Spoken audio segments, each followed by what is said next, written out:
Une vie de drogue, d'alcool et de fête l'avait mené au bord du gouffre, mais avant qu'il ne puisse passer à l'acte, il a été emmené en enfer, torturé par des démons, puis finalement sauvé par Jésus. Voici le témoignage de Bill. Pour ceux qui sont nouveaux sur la chaîne, bienvenue. Nous présentons des témoignages sur Jésus, l'au-delà, le ciel, l'enfer et d'autres sujets bibliques sous forme d'histoire 1 à 2 fois par semaine. Merci à tous ceux qui soutiennent la chaîne. Passons maintenant à l'histoire d'aujourd'hui. Bonjour à tous. Je partage cette vidéo pour ceux qui se sentent perdus, qui se demandent ce qu'il y a après cette vie ou qui doutent de la réalité de ce qui se trouve au-delà. J'ai vu ce qui se trouve de l'autre côté, et croyez-moi, c'est terrifiant. Puisque je suis encore ici, il est de ma responsabilité de révéler ce que j'ai vu. Il fut un temps où ma vie était consumée par l'addiction. J'étais toxicomane et alcoolique. Je travaillais, je gagnais bien ma vie, mais dès que le travail était terminé, je plongeais tête baissée dans une nuit de fête, de beuverie, de drogue, et je restais dehors pendant des jours. Ma vie était une frénésie incessante où les règles de la société semblaient inexistantes. Je faisais ce que je voulais, quand je le voulais, sans me soucier des conséquences. Je vivais dans l'excès, embrassant un mode de vie païen, sans me préoccuper de ce qui dépassait mes plaisirs immédiats. Malgré tout cela, au fond de moi, j'ai toujours eu un amour pour Jésus dans mon cœur. Je priais chaque nuit, et je priais même avec mes enfants. Mais je savais que je vivais dans le mensonge. Mes actions étaient hypocrites. Je priais avec ma famille, mais je continuais à mener une vie d'excès et d'autodestruction. Je savais que mes enfants avaient besoin de connaître la vérité, et cette vérité était Dieu, mais je ne la suivais pas. Je me souviens qu'à cette époque sombre, je priais chaque jour, « Seigneur, s'il te plaît, ne me prends pas aujourd'hui, car je ne suis pas prêt. » J'ai vécu ce mode de vie païen pendant des années, jusqu'à une nuit où j'étais sous méthamphétamine et je suis resté éveillé pendant 5 jours d'affilée, sans sommeil, juste un flou épuisant et implacable. Mon corps a commencé à convulser et j'avais l'impression que mon cœur allait exploser. J'ai appelé le 911, mon esprit tourbillonnant, pensant que j'étais sur le point de mourir. Alors que je faisais face à ce qui semblait être la fin, j'ai fait mes adieux à mes enfants, sachant que j'étais dangereusement près de quitter ce monde. Je pensais que je disais mes derniers adieux à ma famille, alors que j'entendais au loin la sirène de l'ambulance approcher. J'ai essayé d'inculquer à mes enfants des leçons de vie, je les ai exhortés à croire en Dieu, à ne pas être en colère contre lui, à s'efforcer d'être comme Job, acceptant les bénédictions et les pertes avec grâce. Je tentais désespérément de condenser une vie entière de leçons en quelques moments frénétiques, sachant que mes paroles se perdaient dans le chaos de la situation. Pendant ce trajet en ambulance vers l'hôpital, quelque chose d'inimaginable s'est produit. J'ai vécu une expérience hors de mon corps, 3 fois différente. Je flottais au-dessus du plafond de l'ambulance, regardant mon corps sans vie. La panique m'envahissait en pensant, est-ce vraiment ce que j'ai fait de ma vie? Est-ce vraiment tout ce qu'il y a? J'avais tant reçu, 3 enfants magnifiques, une femme aimante, mais j'avais tout gâché, rejetant chaque opportunité d'honorer ce qui m'avait été donné. J'avais vécu uniquement pour moi-même, pour mes propres désirs et plaisirs. Pendant que je flottais là-haut, j'ai ressenti une étrange sensation de paix, mais j'étais enveloppé d'une obscurité profonde. C'était un calme inquiétant, mais aussi terrifiant. La transition hors de mon corps ressemblait à un pas dans un autre royaume, et j'étais déconcerté et effrayé par l'obscurité qui m'entourait. Lorsque je suis arrivé aux urgences, ils ont immédiatement commencé à m'administrer des perfusions et des traitements. À ce moment-là, j'ai fait une prière désespérée au Seigneur, « Si tu veux me prendre ce soir, j'accepte ta volonté, mais si tu me laisses vivre, je promets de faire mieux. » Je me suis abandonné au sort qui m'attendait. Miraculeusement, mon état s'est stabilisé. 10 heures plus tard, j'ai été libéré de l'hôpital. Plus tard, l'un des ambulanciers est venu me voir pour prendre de mes nouvelles. Il m'a dit, « Tu l'as fait, mec. » Je l'ai remercié, lui et le reste de l'équipe, pour leur aide. Il a ensuite ajouté, « J'ai vu des gars arriver ici dans un état pire que toi, et ils sont repartis avec juste un drap sur eux. » Il m'a regardé et a dit, « Je ne pensais pas que tu allais t'en sortir. » Le poids de ces mots m'a frappé. J'étais passé si près de la mort et, par la pure grâce de Dieu, j'avais survécu. Je suis rentré chez moi cette nuit-là, ou plutôt tôt le lendemain matin, et à partir de ce moment-là, je savais que je devais changer ma vie. J'ai immédiatement cherché à me désintoxiquer et, en quelques jours, j'étais sur le chemin de la sobriété. Le processus n'a pas été facile, mais j'étais déterminé. Une fois le programme terminé, je suis rentré chez moi, j'ai ajusté à ma nouvelle réalité et je suis retourné au travail. Cependant, mon premier jour de retour a été une épreuve de ma détermination. J'ai vu un collègue préparer de l'héroïne et j'ai ressenti l'appel familier de la tentation. Mon esprit me criait de prendre une dose, mais j'ai résisté. Je me suis rappelé mon engagement envers une vie sobre. Pendant 6 mois, j'ai vécu une existence sobre. J'ai évité l'alcool et les drogues, bien que je fumais encore des cigarettes. Je portais un livre de prière avec moi et je trouvais souvent du réconfort dans ces pages lors des moments de tentation. Chaque rue de la ville était un déclencheur, un rappel de mes anciennes indulgences, et j'avais peur de retomber dans mes vieilles habitudes. Alors, je me suis tourné vers Dieu avec ferveur, priant et cherchant refuge dans l'église pendant mes pauses. Pourtant, malgré mes efforts, j'étais perdu et confus. En cherchant à me rapprocher de Dieu, je me suis en même temps plongé dans l'occultisme, explorant le voyage astral, les médiums et les vies antérieures. J'ai même assisté à un grand événement avec un célèbre médium, payant $100 pour avoir un aperçu de leur monde. Ma recherche de vérité était sincère, mais je faisais une erreur fatale en essayant de fusionner les enseignements du Christ avec les pratiques occultes. J'étais pris dans un tourbillon de confusion, ne réalisant pas que l'on ne peut pas marcher avec Jésus tout en s'engageant dans l'occulte. Après 6 mois de sobriété, la lutte est devenue accablante. Chaque jour était une bataille juste pour rentrer chez moi sans céder à l'envie de m'éloigner et de trouver à boire. Le combat quotidien était épuisant et, rétrospectivement, c'était une période incroyablement difficile. J'ai atteint un point de rupture, de frustration et d'irritation. Un jour, j'ai mentionné à ma femme que cela faisait 6 mois que j'étais sobre. Sa réponse était désinvolte, 6 mois pourquoi? Je lui ai dit, 6 mois de sobriété. Sa réaction était nonchalante, et cela m'a blessé. J'avais lutté si fort chaque jour et je voulais une grande célébration, un défilé, des feux d'artifice, quelque chose pour marquer l'occasion. J'avais besoin de reconnaissance pour mes efforts, mais sa réponse m'a semblé dédaigneuse. Poussé par l'irritation et peut-être à la recherche d'une excuse, j'ai rechuté. Je suis retourné à l'alcool et aux drogues, et comme on dit, quand on revient encore plus fort. Cette fois, c'était vrai pour moi. Je me sentais comme un échec colossal. Comment avais-je pu être si proche de la mort, témoigner de la fragilité de la vie, et finir par boire à nouveau? Le cycle s'est intensifié. Je buvais plus que jamais auparavant. Mes nuits étaient remplies de bière, de joints et de tout ce que je pouvais trouver. Je plaisantais en disant que je buvais dès l'instant où mes yeux s'ouvraient, mais ce n'était pas une blague. J'achetais un pack de 30 bières et je le gardais à côté de moi parce qu'il n'y avait même pas besoin de le mettre au frais, je le finissais avant que quiconque ait le temps de finir un pack de 6. Mon addiction a dérapé, et je suis tombé encore plus profondément dans des drogues comme la cocaïne. À mon point le plus bas, j'ai atteint un moment où j'ai sérieusement envisagé de mettre fin à mes jours. Je me disais toujours que je ne le ferais pas parce que j'aimais ma famille, mais le désespoir me consumait. Eh bien, laisse-moi te dire quelque chose, ne dis jamais, jamais. J'ai atteint un point où je me sentais complètement vaincu. Je m'étais convaincu que ma famille se porterait mieux sans moi. Mon addiction était devenue si envahissante que je ne pouvais aller nulle part sans boire. Je dissimulais ma bière dans des canettes de soda, des gobelets de McDonald's, et des tasses à café, tout pour maintenir l'apparence en conduisant ou en vaquant à mes occupations. C'était une existence chaotique et désespérée. Un soir, j'ai décidé que c'en était fini.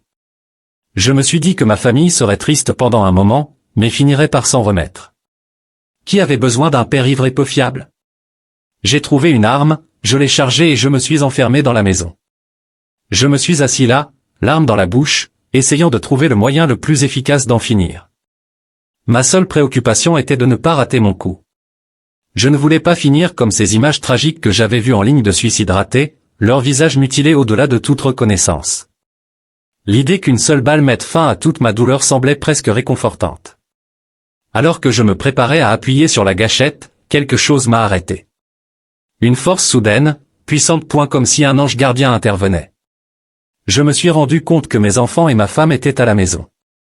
L'idée qu'ils entendent le coup de feu ou me découvrent ainsi était insupportable, terrible. Je ne pouvais pas leur infliger ça. Ce fut un moment de clarté au milieu de mon désespoir, alors j'ai décidé de retarder ma décision. J'ai déchargé l'arme, les rangé et j'ai tout verrouillé. Je suis sorti de ma chambre et suis allé regarder mes enfants jouer. J'ai interagi avec eux et ma femme, maintenant une façade normale malgré la tempête qui faisait rage en moi.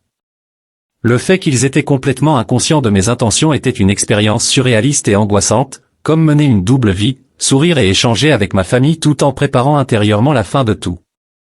La nuit est passée et tout semblait normal, mais le poids de ma décision planait au-dessus de moi comme un nuage sombre. Après avoir couché les enfants et dit bonne nuit à ma femme, je suis allé me coucher. Mais pendant mon sommeil, j'ai été projeté dans une vision terrifiante, j'étais en enfer. Imaginez une caverne colossale, si vaste qu'elle défie toute description. À ma gauche, il y avait un cratère gigantesque s'étendant sur des kilomètres, d'où jaillissaient des flammes oranges, jaunes et rouges. Les cris étaient assourdissants, des millions de voix hurlant dans la souffrance. Une pensée m'a frappé, c'est ici que les pécheurs les plus notoires, comme Hitler, pourraient être condamnés. C'était leur sort, et j'en étais le témoin. Je me trouvais sur une corniche étroite surplombant cette scène infernale. Il y avait 2 entrées de grottes à proximité, mais je n'y suis pas allé. À la place, j'étais entouré de démons et d'âmes tourmentées. Un démon a saisi mon bras droit et l'a arraché violemment, exposant la chair, les veines et le sang. La douleur était inimaginable, au-delà de tout ce qui existe sur Terre, et le choc était profond. Mais avant même que je ne puisse vraiment ressentir toute l'agonie, mon bras se régénérait, seulement pour que le démon recommence son tourment. Il tenait mon bras arraché, un sourire sadique aux lèvres, savourant ma peur. Devant moi se tenait une créature cauchemardesque, un être monstrueux. Il avait des épaules énormes et une corpulence rappelant celle de Sully, du film Monstres et compagnie. Cette bête était couverte de griffes et de couteaux. Quand elle frappait, c'était brutal. Son coup déchirait mon estomac, faisant sortir mes entrailles. Je regardais, choqué, cette scène horrible, mais même si mes entrailles étaient étalées par terre, la blessure se guérissait presque instantanément. La créature frappait à nouveau, seulement pour voir ma guérison miraculeuse encore et encore. Le cycle continu de douleur et de régénération était épouvantable. Dans cet endroit infernal, le démon me tourmentait sans relâche, riant de plaisir face à ma misère. Ces créatures semblaient se nourrir de ma peur et de ma douleur, comme si c'était leur seul but. Malgré l'agonie, je tenais bon, maudissant la créature. Sur Terre, j'aurais été terrifié, mais ici, la douleur physique semblait secondaire. Je ne ressentais pas vraiment mon estomac se faire déchirer ou mon bras se faire arracher. Malgré les odeurs nauséabondes, les cris incessants et le chaos omniprésent, le véritable tourment était la séparation profonde d'avec Dieu. C'était comme si mes prières rebondissaient contre un plafond impénétrable, totalement inaccessible et inutile. Dans cet état terrifiant, une réalisation m'est venue, tant que tu es vivant, tu as une chance. Peu importe tes croyances ou comment tu vis, tant que tu respires, tu peux encore te tourner vers Jésus, demander l'aide de Dieu et chercher la rédemption. Mais une fois que tu prends ton dernier souffle, il n'y a pas de retour en arrière. Ce que tu as fait dans ta vie détermine ton sort. Les gens disent souvent qu'un Dieu aimant n'enverrait personne en enfer, mais laisse-moi te dire une chose, l'enfer est bien réel. Et même si les gens peuvent discuter de la nature de l'amour de Dieu, la vérité est que tu te condamnes toi-même. L'enfer est un endroit où tu vois toute ta vie, tes actions, tes choix. Tu te juges toi-même sévèrement, voyant toutes les façons dont tu as échoué. La loi divine est claire, et si tu ne la suis pas, c'est en enfer que tu finis. La pensée de l'enfer est si effrayante que cela me brise le cœur. Je suis terrifié par sa réalité et je m'inquiète profondément pour ceux qui refusent de croire en son existence. La séparation d'avec Dieu est la chose la plus terrifiante que j'ai jamais vécue. Rien dans ce royaume angoissant ne pourrait même commencer à égaler la douleur écrasante de savoir que j'étais condamné pour l'éternité.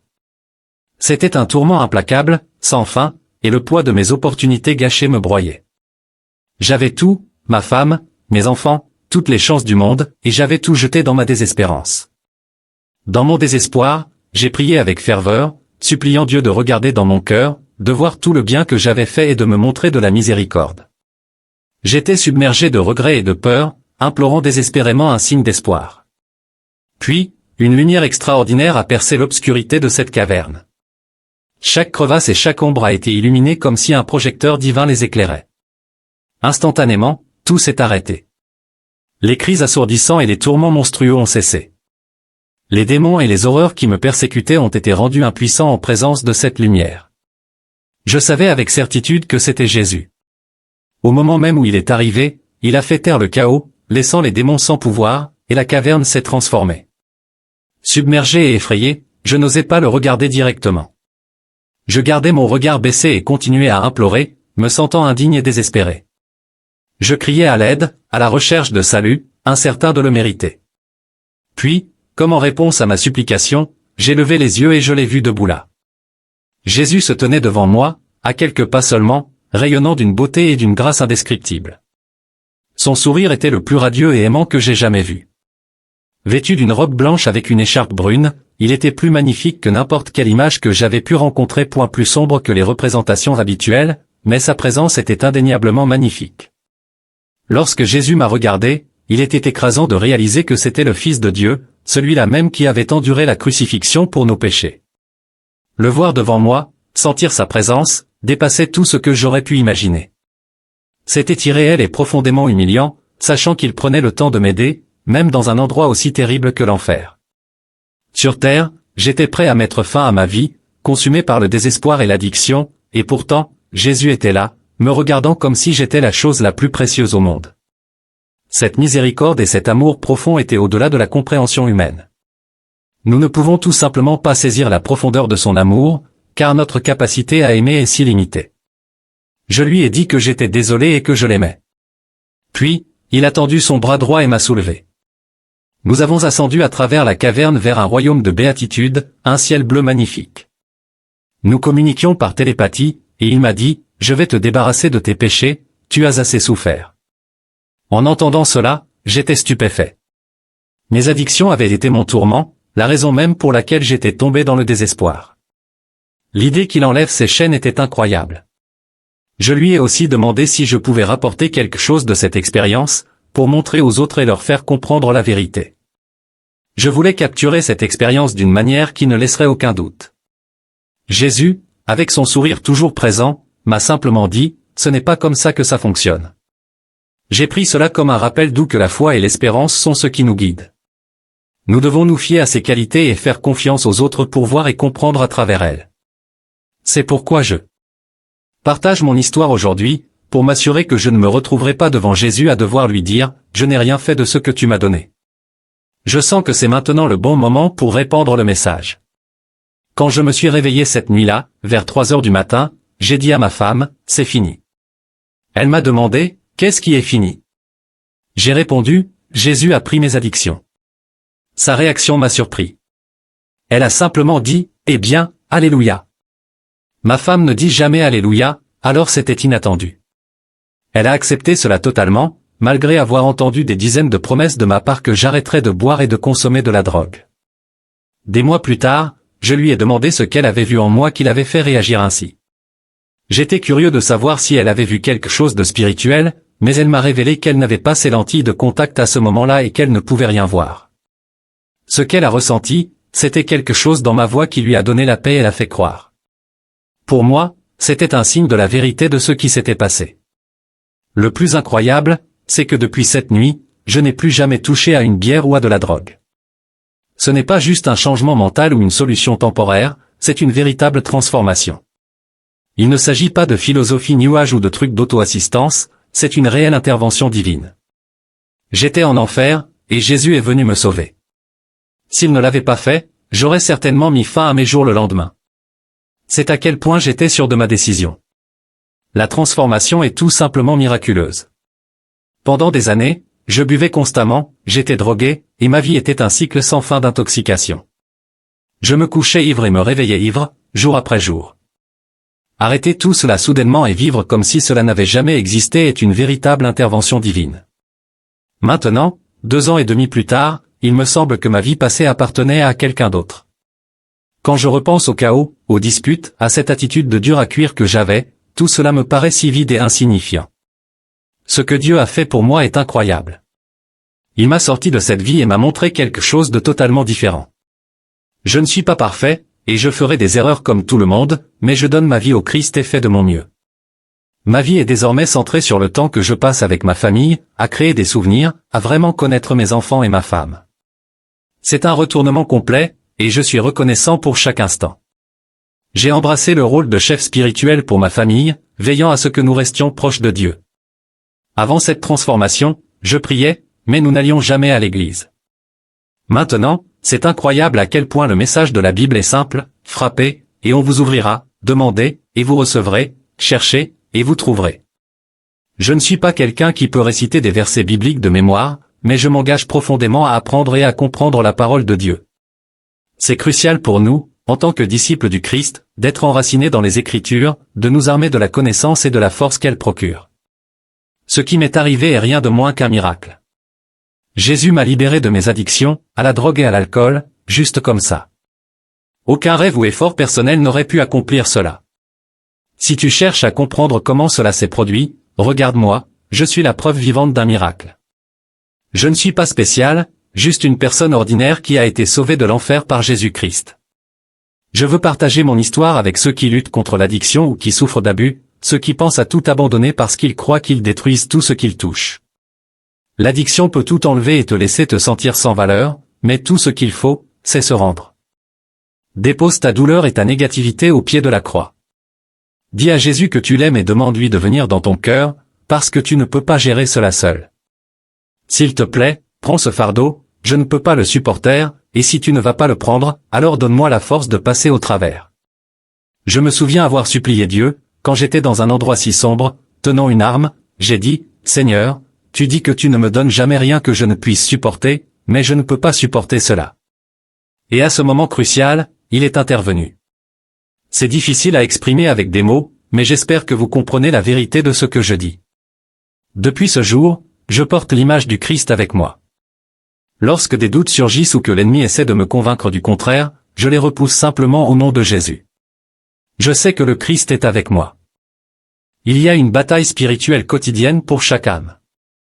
Je ne suis pas là pour promouvoir une dénomination ou une église en particulier. Ce que je veux souligner, c'est que Jésus-Christ est réel. Il est mort pour nos péchés, il est le Fils de Dieu, et il nous aime au-delà de toute mesure. Sa miséricorde dépasse notre compréhension. Donnez-lui votre vie, et vous finirez par expérimenter le Saint-Esprit. L'énergie et la plénitude que le Saint-Esprit procure surpassent tout ce que le monde peut offrir. Ne vous laissez pas prendre par le vide des biens matériels. Les gens courent après les possessions, même les milliardaires avec leurs maisons extravagantes et leurs voitures. Ils achètent constamment de nouvelles choses, mais ils ne trouvent jamais de vraie satisfaction. Tout cela est temporaire. Le vrai contentement et la véritable raison de vivre viennent d'une relation avec le Christ, pas des possessions éphémères de ce monde. Les gens courent après les possessions et le statut, mais ils ne trouvent jamais de vraie satisfaction, car ils cherchent au mauvais endroit. Seul Jésus-Christ peut vraiment étancher votre soif. Tout le reste est vide, juste pour se montrer ou pour la gratification personnelle. Je vous encourage à vous concentrer sur Jésus. Oubliez les dénominations et les étiquettes d'église, concentrez-vous sur votre relation avec lui. Priez en privé, jeûnez en secret et aidez ceux qui sont dans le besoin. Ne vous concentrez pas seulement sur des causes superficielles ou des tendances. Dans un monde où les gens négligent souvent ceux qui sont dans le besoin, donnez la priorité à aider les humains qui souffrent, pas seulement les animaux. Il est facile de faire des dons à des associations de protection animale, mais aider les gens demande une véritable compassion et un effort sincère. Je n'ai pas toutes les réponses, mais je sais ceci, Jésus-Christ vous aime profondément. Mon conseil est de prier Jésus, de lire la Bible et de vous efforcer de vivre selon ses enseignements. Votre vie changera pour le mieux, et vous vivrez des miracles à votre manière. Mon expérience miraculeuse peut être unique, mais elle témoigne de l'incroyable miséricorde de Dieu. Alors que j'ai été sauvé, d'autres qui ont fait face à des luttes similaires n'ont pas eu la même chance. Je veux vous voir tous au paradis, et je prie pour que vous trouviez votre chemin vers le Christ. Rendez gloire à Dieu et à son Fils, Jésus-Christ. Alléluia et que Dieu vous bénisse. Merci d'avoir écouté le témoignage d'aujourd'hui. Si ce n'est pas déjà fait, veuillez envisager de vous abonner et de cliquer sur le bouton « J'aime ». Faites-nous savoir ce que vous en avez pensé dans la section des commentaires ci-dessous. Comme toujours, les liens vers le témoignage original se trouvent dans la description de cette vidéo. Nous avons hâte de vous retrouver pour la prochaine. D'ici là, que le Seigneur soit avec vous.